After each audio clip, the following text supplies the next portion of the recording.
नमस्कार, जय हिंद, वंदे मातरम साथियों। पॉलिटी की अपनी एक अगली क्लास में और आज की क्लास में हम लोग पढ़ेंगे भारतीय संविधान में जो भाग हैं उन भागों को हम लोग देखेंगे। यहाँ से एक प्रश्न आपके हर एक एग्जाम में देखने को मिलता है। प्रश्न पूछा कुछ इस टाइप से जाता है कि निम्नलिखित बिंदुओं में से कौन सा बिंदु गलत है। तो कोई 3 बिंदु ऐसे होंगे जो भाग से रिलेटेड होंगे, जो सही होंगे, और चौथा एक गलत होगा। तो उस प्रकार से डिटेल में प्रश्न पूछा जाता है इस टॉपिक से। भले ही बहुत सरल है, और इसके बाद से आपको देखने को मिलेगा प्रॉपर संविधान हम लोग शुरू करेंगे। भाग 1 से शुरू करेंगे, संघ और उसके राज्य क्षेत्र से, और फिर वहां से हम लोग पूरी पॉलिटी को पढ़ना शुरू कर देंगे। तो ये क्लास भी आपके लिए उतनी ही इंपॉर्टेंट है, और आज प्रियम्बल भी देखने को मिलेगी आपको, तो वो भी देखेंगे।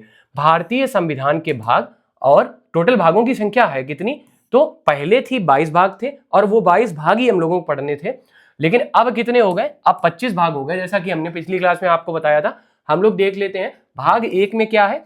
तो याद रखना, संघ और उसका राज्य क्षेत्र है। अच्छा, किस अनुच्छेद से लेके किस अनुच्छेद तक है, तो अनुच्छेद 1 से लेके अनुच्छेद 4 तक है। ठीक है। भाग 2 में नागरिकता अर्थात सिटीजनशिप है, कि हम भारतीय हैं तो हम लोगों को नागरिकता कैसे प्राप्त होगी, कि हमारे माता पिता जो हैं वो यहाँ पैदा हुए और उनकी वजह से हमको नागरिकता मिल गई, या विवाह कर लिए तो नागरिकता मिल गई। ऐसे बहुत सारे प्रावधान है, ये हम लोग डिटेल में पढ़ेंगे जब नागरिकता के बारे में पढ़ेंगे। और इसका अगर देखो तो 5 से लेके अनुच्छेद 11 तक देखने को मिलेगा, या आर्टिकल। ठीक है, एक ही बात है। आर्टिकल को, अनुच्छेद को आर्टिकल ही बोलते हैं। ठीक है। अब हम लोग अगर आगे आर्टिकल शब्द प्रयोग करें तो कंफ्यूज मत होइएगा। ठीक है। भाग 3 में मूल अधिकार अर्थात फंडामेंटल राइट्स है, 12 से लेके अनुच्छेद 35 तक है। ठीक है। भाग 4 में राज्य के नीति निर्देशक तत्व, या इसी को शॉर्ट में बोल देते हैं हम लोग DPSP, directive principles of state policy. ठीक है, याद रखना। तो ये देखने को मिलेगा किसमें, तो भाग 4 में, और ये जाएगा कहां तक, तो अनुच्छेद 36 से लेके 51 तक। ठीक है। फिर भाग 4A, इसमें है फंडामेंटल ड्यूटीज अर्थात मूल कर्तव्य हैं अपने, और ये है केवल एक ही है आर्टिकल, वो है 51A। ठीक है। फिर भाग 5 संघ। ठीक है, इंपॉर्टेंट है, और संघ में ही आपको राष्ट्रपति, संसद वगैरह वगैरह, उपराष्ट्रपति, सब कुछ यहीं देखने को मिलेगा। ठीक है। राज्यपाल, उपराज्यपाल, सब यहीं पे। ठीक, तो आ जाओ यहाँ पे 52 से लेके 151 तक है। ठीक है। इसके बाद में भाग 6 यहाँ पर आएगा राज्य, और राज्य में क्या है, तो 152 से लेके है और 237 तक है। ठीक है। इसके बाद में भाग 7 में प्रथम अनुसूची के बी भाग के राज्य। प्रथम अनुसूची क्या है, ये अनुसूचियां भी एक क्लास में करा लेंगे, तो ये आप लोगों को याद रहेगा। ठीक है। तो उसमें जो भी है, उसी में जो संशोधन हुआ था, 7वां संशोधन 1956 द्वारा, ये हटा दिया गया था। तो ये हम लोग वैसे भी संविधान में नहीं पढ़ते हैं, और ये हम लोगों को पढ़ना भी नहीं है, ये हटा ही दिया गया संविधान से, तो फिर क्या ही पढ़ना। तो भाग 8, तो भाग 8 में है संघ शासित क्षेत्र। ठीक है, ये आएगा अनुच्छेद 239 से 242 तक। संघ शासित क्षेत्र का मतलब केंद्र शासित प्रदेश, देसी भाषा में समझे तो। ठीक है। भाग 9, तो भाग 9 में आती हैं पंचायतें। ठीक है, ग्राम पंचायत, नगर पंचायत, नगर पालिका वगैरह वगैरह, इसको बोल सकते हो एक शब्द में स्थानीय स्वशासन। ठीक है। तो वो कहां से कहां तक, तो अनुच्छेद 243 से अनुच्छेद 243 ओ तक। ओ का मतलब आ जाएगा, ओ ही होता है ना, ABCDEFGH IJKLMNOP, ओ। ठीक है, तो वहीं तक। इसके बाद भाग कौन सा है, तो 9th A, इसमें आ जाएंगी नगर पालिका, जो कि आता है 243 P से लेके 243 Z, और फिर G, ABCDEFG, वो भी और एक्स्ट्रा के तौर पे आएंगे। तो इतना डिटेल में इनको नहीं पढ़ना है, जो जरूरी है वही पढ़ेंगे। ठीक है। भाग क्या है, तो 9th B, इसमें आ जाती हैं सहकारी समितियां। ठीक है, 239 ZH से लेके 243 ZH से लेके 243 ZT तक। ठीक है, यहां तक देखने को मिलेगा। अब बढ़ते हैं आगे। अगला भाग है भाग 10, और भाग 10 में अनुसूचित जाति और अनुसूचित जनजातीय क्षेत्रों के बारे में लिखा है। तो ये अनुच्छेद 244 से 244 A में है। ठीक है, इंपॉर्टेंट है, बहुत बार पूछा गया, इसका केवल भाग ही पूछा गया। भाग 6 में क्या है, संघ और राज्यों के बीच में संबंध, अनुच्छेद 245 से 263 के बीच में। भाग 7 में है वित्त संपत्ति अनुबंध और वाद, ये कहां से कहां तक है, 264 से 300A तक। अच्छा, ये हम लोग पढ़ रहे हैं, ये बहुत सारे लोगों का प्रश्न होगा, सर ये याद कैसे करें, इतने सारे अनुच्छेद हैं, भाग हैं, सर आपने इतनी सारी बता दिया, याद कैसे करें। कुछ ना करो, डेली का इतना रखो कि 10 अनुच्छेद हमको कम से कम एक दिन में 4 से 5 बार पढ़ने हैं, वो याद हो जाएंगे। अगर आप ये सोच रहे हो इसकी कोई शॉर्ट ट्रिक है, देखो कॉन्सेप्ट होता है जो समझने योग्य होता है, कॉन्सेप्ट तो हम समझा सकते हैं आपको, अगर जैसे लोकतंत्र आएगा शब्द तो उसको हम समझा देंगे, और कोई शब्द आएगा समझा देंगे, लेकिन याद तो आपको ही करना पड़ेगा। और अनुच्छेदों को याद करने का तरीका यही है, सबसे पहले सुबह उठो, करंट वाली क्लास अगर आप लोग नहीं कर रहे तो वो करना शुरू कर दो, करंट की क्लास करो। उसके बाद में अगर आप पॉलिटी पढ़ने जा रहे हो तो पॉलिटी पढ़ने से पहले कोशिश ये करो कि 10 अनुच्छेद स्टार्ट के पढ़ लिए, ठीक है। एक बार पढ़े, फिर 2 बार पढ़े, फिर हम लोगों ने पॉलिटी पढ़ना शुरू किया, फिर हम लोगों ने कुछ देर वेट किया और कुछ पढ़ते रहे। उसके बाद में जब पढ़ने से मन उबने लगा तो हमने कहा लाओ एक बार और देख ले। ऐसे ऐसे करके 10-10 करके आपको एक महीने में 300 अनुच्छेद मुंह जवानी रट जाएंगे। और ऐसे मेरे कई सारे दोस्त हैं जिन्होंने ऐसा किया है, तो उसी वजह से उनके अनुभव बता रहे। हम कोई बहुत बड़े टीचर नहीं है जो बहुत सारे लोगों के अनुभव हो, हमारे स्वयं के भी अनुभव है, हमने भी ऐसे ही किया। ऐसे ही हमें वर्ल्ड मैप याद हुआ, और वर्ल्ड मैप के एक कंट्रीज जो हैं उनके बारे में अगर आप पूछेंगे तो हम डिटेल में बता देंगे बाई मैप कि यहाँ पर और ये कंट्री है, और बाकायदा बना के बता सकते हैं। तो ये सब प्रैक्टिस से आएगा, रिवीजन से आएगा, और आप जितनी ज्यादा प्रैक्टिस और रिवीजन करेंगे उतना ही अच्छा आपको कंठस्थ होगा, हिंदी में बोले तो, और इंग्लिश में बोले तो क्या, तो लर्न हो जाएगा परमानेंटली, ठीक है। तो वो चीज है। आगे बढ़ते हैं। भाग 13 में क्या है, भारत के क्षेत्र के भीतर व्यापार, वाणिज्य और परस्पर व्यवहार। तो ये मिलेगा भाग 13 ही है, भाग 13 के अंदर है, ठीक है। इसमें क्या है, 301 से लेके 307 अनुच्छेद तक है। इसके बाद भाग 14 में क्या है, संघ और राज्यों के अधीन सेवाएं।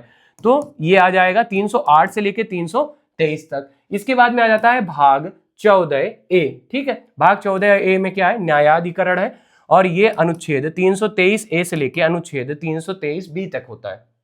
इसके बाद में भाग 15 निर्वाचन, अर्थात मतदान कैसे होगा, इलेक्शन कैसे होंगे, ये सारी चीजें इसमें देखने को मिलेंगी, और ये आएगा अनुच्छेद 324 से लेके अनुच्छेद 329A तक, ठीक है। इसके बाद में भाग 16 में क्या है, कुछ वर्गों के लिए विशेष उपबंध, ये आएगा 330 से लेके 342 तक। इसके बाद में भाग 17 में आ जाएगा राजकीय भाषा। भारत की राजकीय भाषा क्या है, तो आप लोगों को पता है भारत की कोई राष्ट्रीय भाषा नहीं है, जिसको हम लोग समझते हैं हिंदी भारत की राष्ट्रीय भाषा, ऐसा कुछ नहीं है। भारत की राजकीय भाषा है हिंदी, और भारत की अगर राजकीय भाषा हिंदी है तो किस अनुच्छेद में आती है, अगर आप लोगों को थोड़ा बहुत भी पता है तो आप कमेंट बॉक्स में बताइएगा, ठीक है।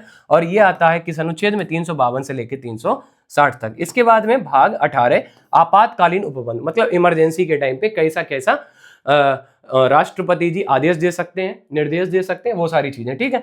तो यहां से आती है, और ये आ जाएगा आपका कहां तक, तो अनुच्छेद आपातकालीन उपबंध आपके 361 से लेकर 367 तक आएंगे। इसके बाद में भाग क्या आ जाएगा, तो भाग 19 विविध, मतलब बहुत सारी चीजें, और ये आ जाएगा केवल 368 में, ठीक है। भाग इसके बाद में आ जाएगा 21, और इसमें क्या है, अस्थायी, संक्रमणकालीन और विशेष उपबंध।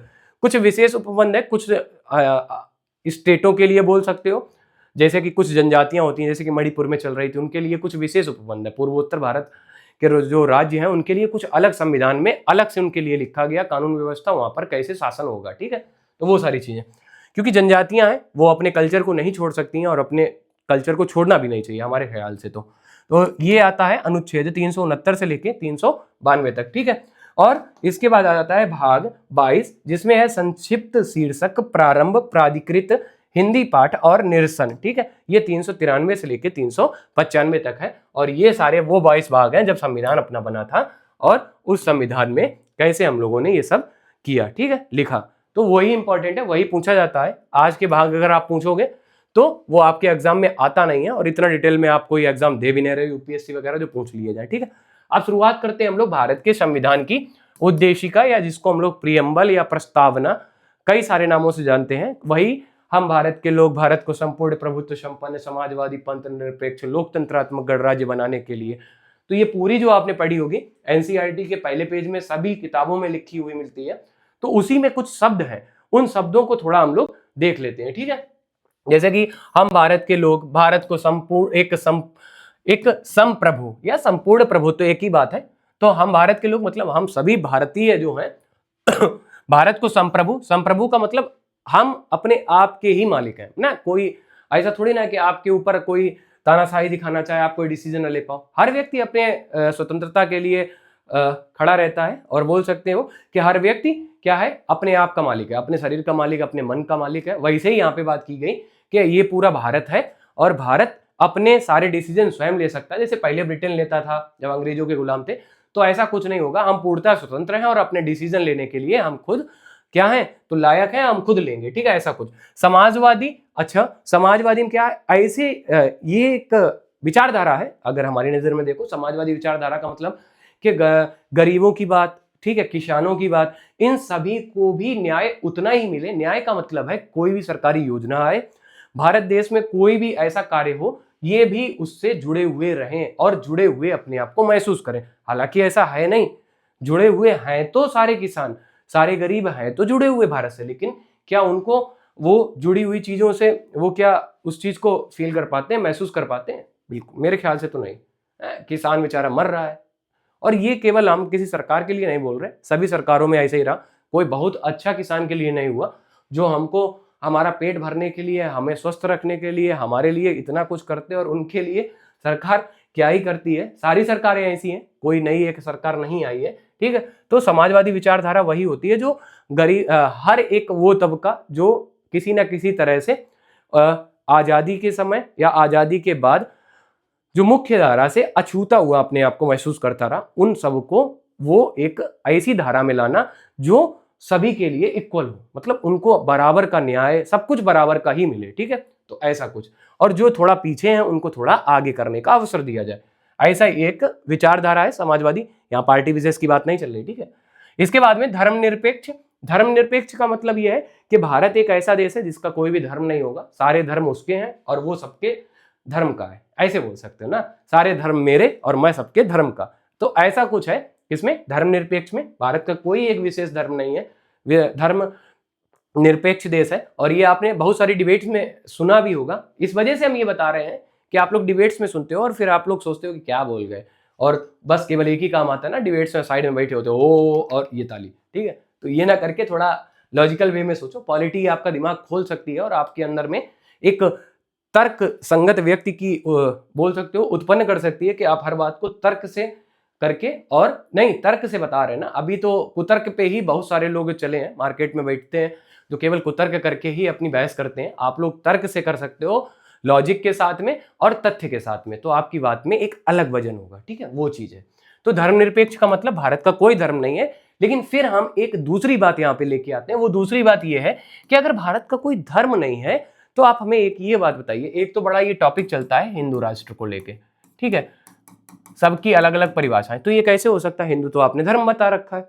तो अगर ये है, तो अगर हिंदू धर्म, पहली बात तो हो ही नहीं सकता, पहली बात तो ऐसा हो ही नहीं सकता कि धर्मनिरपेक्ष, आप पूरा संविधान थोड़ी ना बदल देंगे।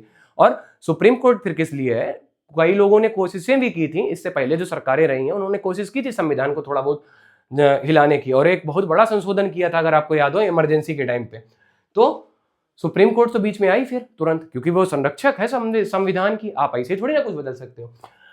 एक तो बात ये हो गई। अच्छा, अगर हो भी जाए, ऐसा कुछ होने का अगर तरीका है क्या कुछ, पहली बात तो नहीं है, सीधी सी बात नहीं है, वो केवल मूर्ख बनाने के लिए है, चुनाव में जीतने के लिए, और आपको जो मुद्दे हैं, जो सरकार बोल सकते हो आपके आसपास में बेरोजगारी और दुनिया भर के मुद्दे हैं, उनसे आपको हटाने के लिए और इस जगह पे आपका दिमाग लगाने के लिए, बस इतना ही है और कुछ नहीं है। पहली चीज तो यही है, देखो साफ साफ लिखा है, हम ये एक एक चीज आपको प्रूफ के साथ में ही आगे पढ़ाएंगे, अपने मुंह से हम ऐसा कुछ नहीं बोलेंगे जिससे आपकी किसी भी तरह से भावनाओं को ठेस पहुंचे, हैं ऐसा कुछ बोल सकते हैं। तो धर्मनिरपेक्ष नहीं हो सकता। लेकिन अगर आप देखेंगे तो संविधान का जो मुख्य पृष्ठ है, उसमें क्या है, किसी भी धर्म का नहीं लिया गया, केवल हिंदू धर्म का एक चित्र लिया गया, बड़ा सुंदर सा चित्र है। और वो चित्र है क्या, तो भगवान श्री राम की बोल सकते हो झांकी टाइप की है, और उसमें पूरा मतलब बोल सकते हो राम जी के जितने भाई थे, हैं वो देखो शब्द नहीं याद आ रहा वो करंट में कि वो शब्द क्या था।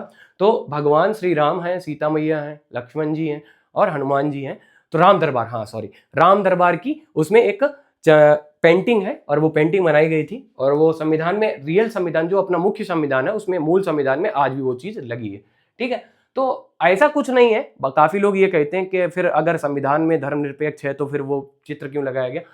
अरे भाई, हमारे यहाँ पे, हमारे भारत देश में अगर हम लोग एक बार यही देख लें कि सबसे बड़ी अगर कोई ऐसा व्यक्ति है जिसको अगर मानते हो लोग बड़ी संख्या में, तो वो श्री राम जी है। और इतना ज्यादा कोई मर्यादित पुरुष अगर कोई रहा हो, इतना भाई राम जी क्या थे, शासन से संबंधित थे ना, और उनका शासन सबसे ज्यादा अच्छा माना जाता है इतिहास में, ठीक है। तो ऐसा ही कोई उम्मीद रखी गई थी कि ये संविधान की पुस्तक है और ये भगवान श्री राम के जो शासन है उससे संबंधित है, और ऐसा कुछ हम लोग इन फ्यूचर में अपना संविधान जो है कुछ ऐसे ही चलाएंगे, कानून व्यवस्था कुछ ऐसी बनाएंगे कि एकदम राम राज्य जैसा हो, कि वहां पे कोई परेशान है ही नहीं। तो ऐसी केवल एक विचारधारा थी, एक सोच थी, लेकिन कितनी पूरी हुई ये आपको भी पता है, ठीक है। वो केवल एक चित्र ही बन के रह गया, ना कि एक विचार, ठीक है, प्रैक्टिकल नहीं आ पाया। चलो भाई आगे देखते हैं। लोकतांत्रिक, लोकतांत्रिक अर्थात डेमोक्रेटिक। लोकतांत्रिक होता क्या है? लोकतंत्र, लोकतंत्र कानून हो रहा है, ये हो रहा वो हो रहा। तो लोकतंत्र का मतलब सीधे देखो एक शब्दों में है, अमेरिका के जो यूएसए के जो पूर्व राष्ट्रपति रह चुके हैं, हम उन्हीं की एक लाइन है उसको यहाँ पर कहेंगे, और बहुत लोगों ने सुनी भी होगी। वो लाइन क्या है? वो लाइन ये है कि लोकतंत्र का मतलब है कि लोगों का लोगों के द्वारा लोगों पर शासन, लोगों का लोगों के द्वारा और लोगों पर शासन। मतलब लोगों ने अपने प्रतिनिधि चुने, वो प्रतिनिधि एक लोग है, ठीक है, और वो लोग ही हम पे शासन कर रहे हैं। मतलब हमारा ही शासन हमारे द्वारा चुने गए प्रतिनिधि के द्वारा, मतलब हमारे द्वारा एक प्रतिनिधि चुना गया और वो प्रतिनिधि हमारे ऊपर शासन कर रहा, मतलब लोगों का लोगों के द्वारा लोगों पर शासन। ये अब्राहम लिंकन जी ने कहा था, और ये बड़ा फेमस कोटेशन है उनका लोकतंत्र को परिभाषित करने का। तो वही हमने दिया कि लोगों का लोगों के द्वारा लोगों पर शासन, ये हो गया क्या? तो लोकतंत्र, ठीक है। इसके बाद गणराज्य शब्द देखने को मिलता है। गणराज्य का मतलब यहाँ ये है, देखो ये शब्द आपको बहुत जगह देखने को मिलेंगे, यहाँ पर हम इस वजह से इन पे समय ले रहे हैं कि आपको यही शब्द आगे जाके परेशान ना करें। गणराज्य का मतलब सीधी सी एक बात है, किसी भी तरह से वंशानुगत कोई भी पद नहीं होगा। हालांकि अभी तो इनडायरेक्टली वे में बहुत हो रहे हैं, आपको भी पता है, लेकिन ऐसी उम्मीद रखी गई थी कि जैसे कि भारत के जो प्रथम नागरिक हैं जिनका नाम है कौन, तो राष्ट्रपति जी हैं, नाम आप लोग कमेंट बॉक्स में बताइए उनका क्या है। तो ऐसा कुछ नहीं होगा कि जो भारत के राष्ट्रपति होंगे और उन्हीं के जो वंश से जो आएंगे, मतलब राष्ट्रपति जी का बेटा हुआ फिर वो राष्ट्रपति बनेगा, फिर उनका बेटा हुआ फिर वो राष्ट्रपति, ऐसा कुछ नहीं होने वाला है, ठीक है। तो यहां पर ये होगा जनता के द्वारा ही चुना जाएगा, भले ही वो अप्रत्यक्ष रूप से चुना जाए, मतलब जिसको हमने चुना वो उनको चुन रहे हैं, बस इतना होता है, ठीक है। जिसको हमने चुना वो उनको चुन रहे हैं, बस इतना, ठीक है। तो यहां पर बात यह है, गणराज्य का मतलब किसी भी तरह से वंशानुगत नहीं होगा। हालांकि ज्यादातर सभी पार्टियों में वंशानुगत इतना भरा पड़ा है ना, इसको एक देसी भाषा में बोले तो नेपोटिज्म बड़ा चल रहा था शब्द बॉलीवुड के लिए, हर जगह पर ये तुम्हें देखने को मिलेगा। तो गणराज्य ऐसी हम लोगों की एक सोच थी कि हम लोग गणराज्य बनाएंगे और ऐसा कोई पद नहीं होगा कि जहां पर वंशानुगत ही हो। बहुत सारे नेता तो ऐसे हैं जो केवल अपने पिता के नाम पे ही क्या कर रहे हैं, राजनीति कर रहे हैं, और उनके ही अभी तक जो थोड़ी बहुत छत्र छाया है वो अभी भी उनके ऊपर आशीर्वाद के रूप में है कि चल रहा है, ठीक है, ऐसा कुछ। चलो भाई, बनाने के लिए सभी नागरिकों के लिए न्याय, स्वतंत्रता, समानता, बंधुता सुनिश्चित करने के लिए संकल्प लेते हैं, ऐसा कुछ था। लेकिन ये प्रेमबल इतनी ही नहीं है, काफी बड़ी है, और हम चाहेंगे भी नहीं उसको यहाँ सुनाएं, अभी वो स्थिति में अभी हम हैं भी नहीं, ठीक है। तो न्याय, स्वतंत्रता, समानता और बंधुता, मतलब हम लोगों को एक ऐसा विचार दिया गया कि हम लोगों के लिए न्याय, आर्थिक हो चाहे राजनैतिक हो चाहे सामाजिक हो, ये सारे न्याय, हमको 3 प्रकार के न्याय बताए गए संविधान में, आर्थिक, राजनैतिक और सामाजिक, ये तीनों न्याय मिलेंगे। राजनैतिक का मतलब है कि ऐसा कुछ नहीं है कि नेता का लड़का ही नेता होगा या पैसे वाला ही कोई नेता बनेगा, ये तो हो गई। गरीब भी एक क्या बन सकता है, बड़ा नेता बन सकता है और भारत को संभाल सकता है, ऐसा कुछ विजन रखा गया। इसके बाद में आती है बात काहे की, आर्थिक न्याय की। ऐसा भी नहीं है कि किसी एक विशेष समुदाय के लिए ही हम कर रहे हैं। विशेष समुदाय का मतलब यहाँ पे पैसे वालों के लिए ही ये स्कीम है और गरीबों के लिए नहीं, या केवल गरीबों के लिए ही है, पैसे वालों के लिए नहीं, तो ऐसा कुछ इसमें भी न्याय था। इसके बाद में आ जाता है अंत में सामाजिक न्याय, मतलब किसी भी तरह से हम कोशिश ये करेंगे कि किसी भी क्षेत्र में समाज के साथ में अन्याय ना हो, मतलब ऐसा ना हो कि अनुसूचित जाति या जनजाति के लोगों के साथ में अलग तरह से ना बड़ा भेदभाव था पहले। अगर देखा जाए आज से 100 साल पहले बड़ा भेदभाव किया जाता था लोगों के साथ में, आज भी होता है, कोई बड़ी बात नहीं, गाँव में चले जाओ तो देखने को मिलता है प्रॉपर। और ये कोई ऐसी बात नहीं है कि हम यहाँ बोल रहे हैं इस वजह से, प्रैक्टिकल बात है, आप लोग भी जानते हैं, तो ये कहने वाली बात नहीं, क्योंकि हम कह भी नहीं सकते वो शब्द। तो बात आती है अन्याय तो हुआ है, अब वो अन्याय हुआ तो उसकी भरपाई कैसे होगी, तो भैया उनको पढ़ाई से वंचित किया गया, तो उनको अब लगभग कुछ वर्षों तक ऐसा उम्मीद किया गया था। कुछ वर्ष वो 20 वर्ष रखे गए थे, फिर वो पार्टियों ने अपने लाभ के लिए बढ़ाते चले गए। फिर महात्मा गांधी की अगर एक बात याद आती है कि वो तब तक रहेगा जब तक वो अपने आप को बराबर में मानने ना लगे। ठीक है, ऐसा कुछ माना गया था कि ऐसा कुछ रखा जाए कि वो अगर किसी जगह से रह गए तो थोड़ा उनको बूस्ट कर दिया जाए। और यहाँ पर देखो तुम्हारे पास सारी फैसिलिटीज है। एक एग्जाम को देने के लिए पता चला कि एक लड़का यूपीएससी का एग्जाम दे रहा, मान लिया आपने, ठीक है, एक वो लड़का है जो यूपीएससी का एग्जाम दे रहा है, जो एक बहुत बड़ी करोड़पति के लड़के हैं, ठीक है, बहुत बड़े पैसे वाले के लड़के हैं, और एक वो लड़का जो गरीब एक रिक्शे वाले का लड़का है, ठीक है। तो क्या दोनों के साथ समानताएं हैं? पहली चीज। अब पता चला कि ये कोई सवर्ण जाति से है, ठीक है, और ये जो रिक्शे वाला है ये किसी मान सकते हैं एससी कास्ट से आता है, ठीक है, शेड्यूल कास्ट, या फिर बोल सकते हो अनुसूचित जाति से आता है। तो क्या इनमें और इनमें दोनों के बीच में समानता होगी उस एग्जाम को लेके, उस एक एग्जाम में एक सीट को लेके? काफी लोग अगर इस चीज को प्रैक्टिकली समझे तो शायद नहीं। क्यों? इसके पास क्या ही कमी थी? बढ़िया मेज थी, बढ़िया कमरा था, बढ़िया कुर्सियां थी, बढ़िया बुक्स थे, सारे रिसोर्स थे उसके पास में, बढ़िया टीचर थे, बढ़िया बैच उसने ले लिए, बड़ी बड़ी कोचिंगों में उसने जाना शुरू कर दिया, उसके पास पैसे की मात्रा पर्याप्त थी, ठीक है। तो उसने बिना टेंशन के, बिना इधर साइड वाली टेंशन के पढ़ाई करना प्रारंभ किया और उसका सिलेक्शन हो गया, ऐसा कुछ, ठीक है। और वहीं एक रिक्शे वाले का, अब वो क्या करे, पिताजी रिक्शा चलाते हैं तो बेटा तो कुछ ना कुछ करेगा, ठीक। उसके बाद में रिसोर्स की कमी होगी कि उसने तो सारी बुक्स इकट्ठी मंगवा ली, अब बेचारा एक एक बुक्स ले रहा है, वो भी इधर उधर से ढूंढ के, ठीक। उसने एक बड़ा बैच ले लिया, अब बेचारा ये बैच कहाँ से ले, तो इधर उधर से पता करके, कहीं से भी इधर उधर के किसी का। अरे आज भी वो स्थिति है कि ज्यादातर बहुत सारे बच्चों के पास फोन भी नहीं है जो तैयारी कर रहे हैं, तो किसी का फोन ले लिया कि अच्छा ये पॉलिटी में इनसे पढ़ लें तो काम हो जाएगा, या पॉलिटी में एम लक्ष्मीकांत पढ़ लें तो बहुत है, इतने से मेरा यूपीएससी हो जाएगा। तो वो बेचारा फिर वो एम लक्ष्मीकांत की जुगाड़ करे कि मिलेगी कहाँ, अच्छा कानपुर में मिलती है, हमारे शहर में मिलेगी नहीं, फिर वो जाने का सोचे, या फिर कहीं किसी को देखे कि आप ले आना। तो ये क्या समानता है? शायद नहीं। तो वही बात कही जा रही, तो ऐसी एक समानता रखी जाए कि इनको भी उतनी मोहलत मिले और इनको। तो इस जगह पर हमारा मानना यह है कि सरकार को मोहलत देनी चाहिए थी कुछ ऐसी जो आर्थिक हो, कि आप भी इसके बराबर आए। फिर इनके साथ दिक्कत कहाँ होती है? फिर अगर देखा जाए ये दिक्कत, अब काफी लोगों की ये लाइनें रहती हैं जो भी हम बोले, हमारी ये लाइन नहीं है, लेकिन लोगों की लाइनें हैं वो हम बोल रहे।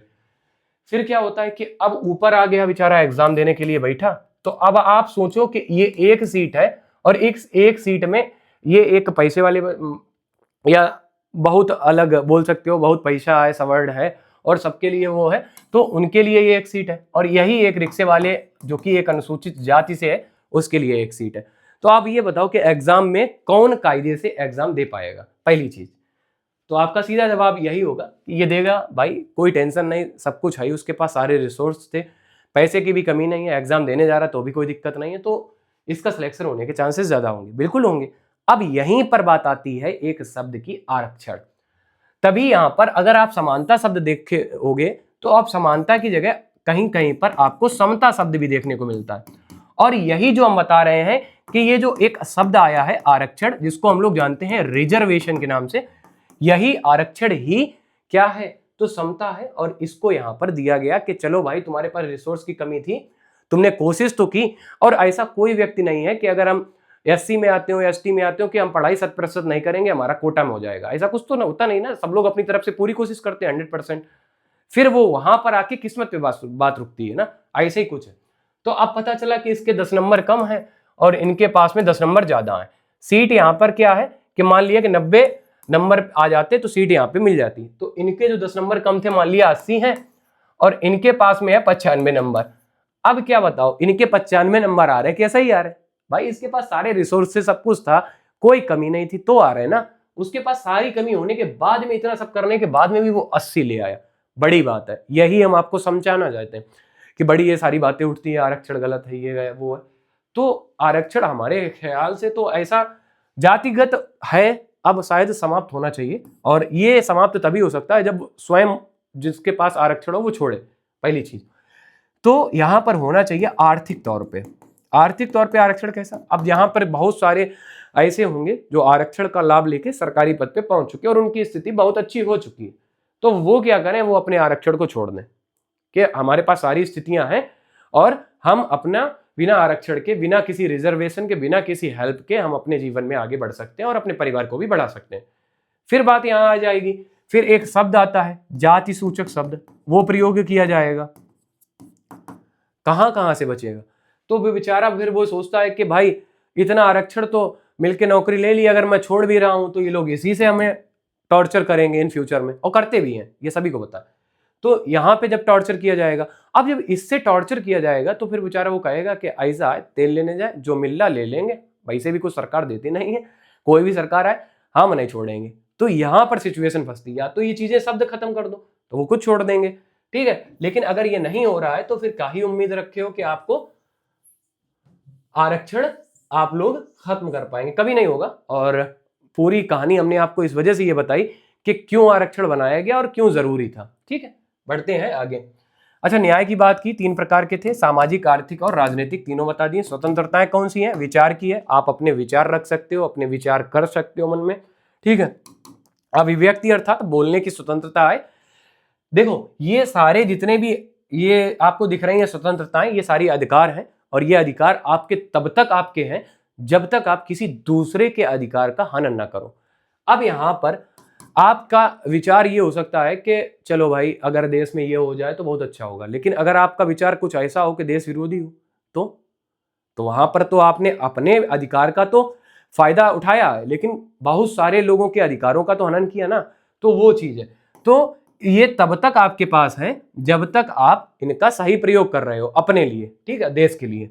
अभिव्यक्ति, बोलने की स्वतंत्रता, अर्थात अभिव्यक्ति का मतलब बोलना ही होता है। अब ये तब तक आपके पास में है जब तक आप क्या किसी दूसरे के अधिकार का हनन नहीं कर रहे। मतलब हम बोल रहे हैं, आपको मजा आ रहा है, आप पढ़ रहे हो, आपको समझ में आ रहा है, पर्याप्त है। लेकिन अगर हम यहां पर ऐसा कुछ बोले जो आपको तकलीफ दे, है, जो बोल सकते हो अक्षम्य अपराध में आ जाए, कि हमने किसी को गाली दे दी, किसी से कुछ अपशब्द कह दिया, तो वो क्या, हमारे अधिकार तो ठीक है कि अभिव्यक्ति की बोलने की स्वतंत्रता है, हमने बोल दिया, लेकिन दूसरे वाले के अधिकार, उसका क्या है?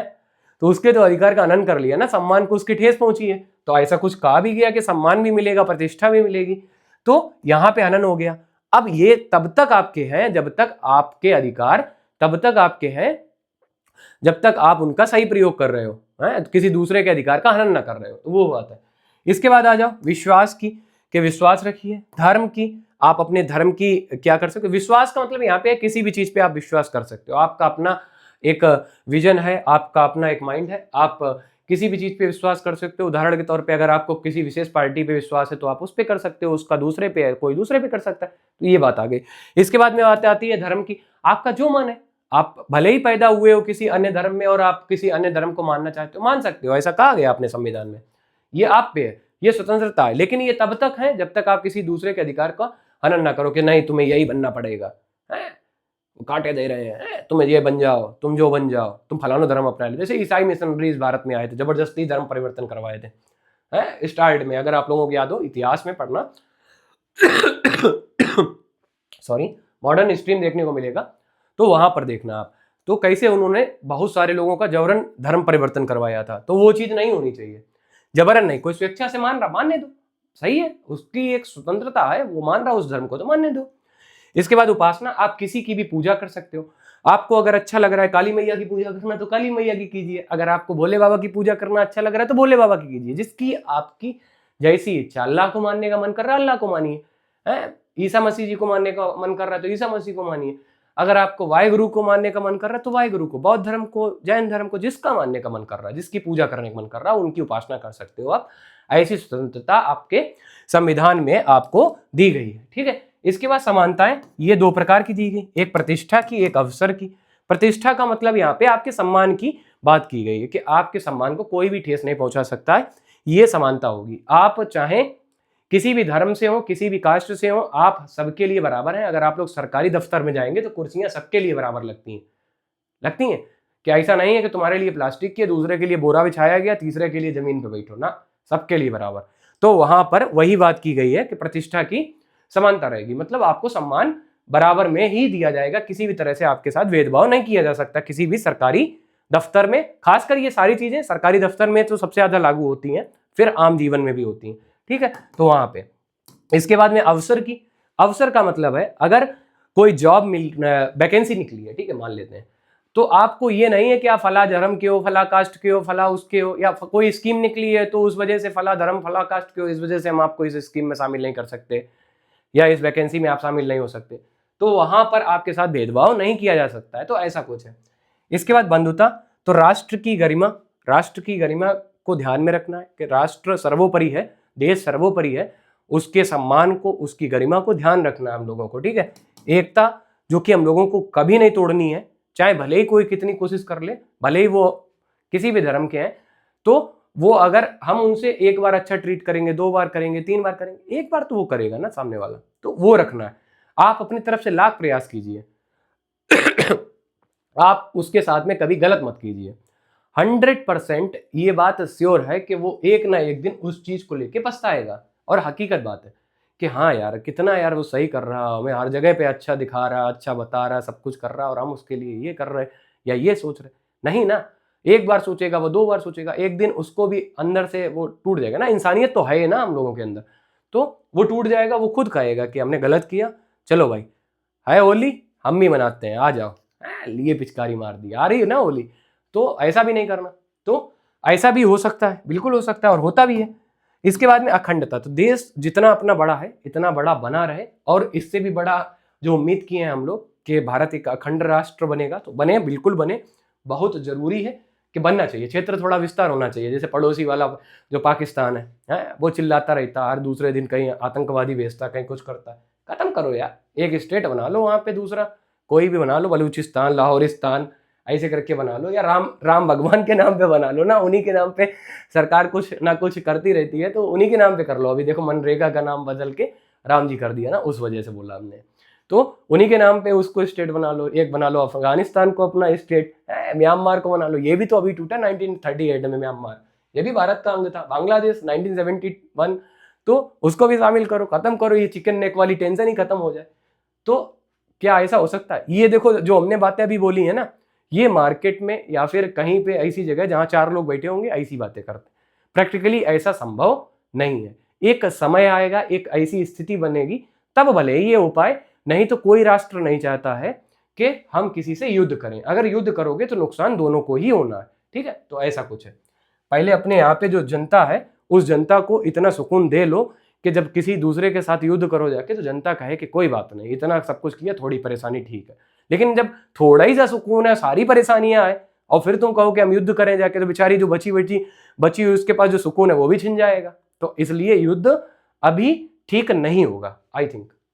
चलो भाई आगे बढ़ते हैं। प्रस्तावना में क्या क्या है? बहुत सारे संशोधन हुए, जैसे 42वां संविधान संशोधन हुआ था 1976 में। इसमें क्या आए थे? 3 नए शब्द जोड़े गए थे, एक समाजवादी, धर्मनिरपेक्ष और अखंडता शब्द जोड़े गए थे, ठीक है। प्रस्तावना न्यायालय द्वारा प्रवर्तनीय है, मतलब जस्टिसेबल नहीं है, याद रखना।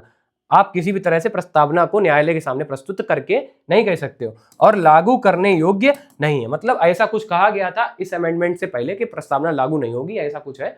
फिर संविधान की पहचान पत्र, NA पालख्य वाला, संविधान की कुंडली। अच्छा, इन लोगों ने कुछ शब्द कहे थे, जैसे कि NA पालखो वाला ने कहा था कि पहचान पत्र है काहे का? तो संविधान का। ये प्रस्तावना, संविधान की कुंडली, KM मुंशी जी ने कहा था संविधान की कुंडली है क्या? प्रस्तावना। अच्छा, प्रस्तावना ऐसा है, न्यायालय में आप किसी भी तरह से उसको, देखो न्यायालय उस पर अपना हस्तक्षेप कर सकता है, कि उसको एक्सप्लेन कर सकता है, व्याख्यायित कर सकता है, आपके सामने बता सकता है, लेकिन उसको आप ऐसे नहीं ले जा सकते हो कि देखो आपने कहा था कि हमें ये मिला और ये देखो ऐसा, वो नहीं कर सकते हो, ठीक है। तो ऐसा कुछ प्रस्तावना में बताया गया।